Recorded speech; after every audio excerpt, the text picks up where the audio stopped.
Takže nachádzame sa pri žrebovaní dresu najlepšieho strelca s Robom Pichom, ktorému verilo 41% ľudí.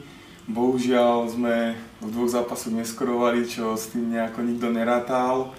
Tak viac menej sme sa rozhodli, že výhercu tohto dresu vyžrebuje Robo. Je tu nejakých 240 lístkov. Máme tam všetky.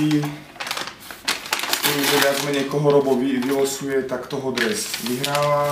Pokiaľ by tam bol nejaký šošon, ktorý typoval Roba Ježa, po prípade Tomáša Oravca, tak vyhráva dres tuto Roba. Takže poprosili by sme Roba, aby vyžreboval jedného výhercu. Dobre. Takže je to tvoj otec na Facebooku a typoval Siseja v 71. minúte. Takže s tvojim otcom sa dohodneme, kedy si prevezme od Moma dres a pokračujeme ďalej v súťažiach. Ešte by nám Robo mohol povedať, ako sa mu páči v Žiline, prvé 2 zápasíky. Tak páči sa mi to veľmi dobre, len škoda, že sme zatiaľ ešte nestrelili ten gól, po ktorom všetci tužíme a verím, že sa nám to šťastie na príklony a ďalší zápas strelíme čo najviac gól. Teraz v Dunajskej asi nenastúpíš však? Tak zrejme nie, pretože ma trápi zranenie, ale budem sa snažiť čím najskôr dať dokopy.